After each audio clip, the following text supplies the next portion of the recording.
We've went over a couple of methods to remove blemishes in Photoshop. For example, we can use everything from the clone stamp tool to the patch tool, the healing brush tool, and the spot healing brush tool. Here's another way to remove blemishes with the camera raw filter. So go ahead and press Control or Command J. I'll duplicate our layer. And go to Filter, Camera Raw Filter. And I'm going to zoom in a little bit here. And you'll notice up at the top there's a couple different tools. So if you hover over this one, it says Spot Removal. Click on that one.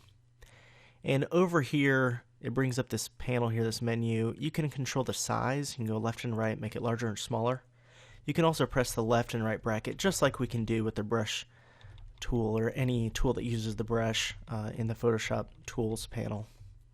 You can also feather the edge of it so it has a more subtle, softer edge. And the opacity you can also affect right here. Up at the top where it says Type, well, we have Heal and Clone.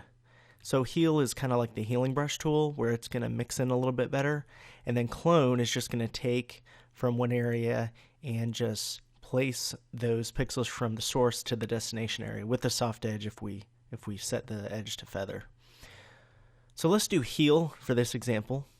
And I'm going to zoom in a little bit so we can use the little zoom tool here if we want, or we can click and drag, Control or Command plus or minus.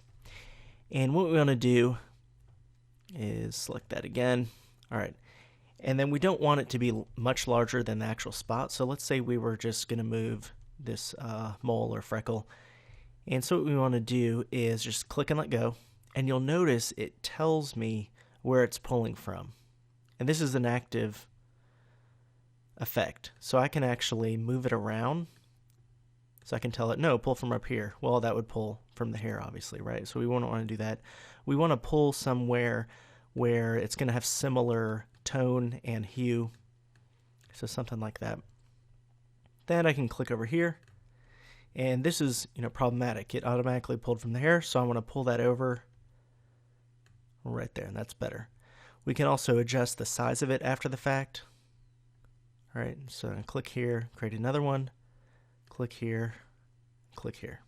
All right, and the difference between this and, say, the spot healing brush tool or the healing brush tool is that I can go back here and select them, and I can change the width and where they're located and where they're pulling from.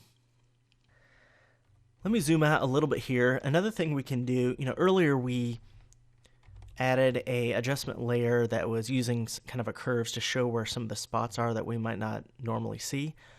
On this camera raw filter technique, we can actually just click visualize spots down here, and it actually will show, see we have a spot there and a spot there.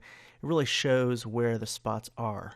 So then we can uncheck it, and you can make it left or right and experiment, but then we can actually left bracket here, click there, click there, click there, click there. All right. So once we're done, we can click OK, and then here's before, and then here's after. So I think that did a pretty good job. If you think it overdid it, you can always adjust the opacity if you work on a duplicated layer. And that's removing blemishes with the camera raw filter.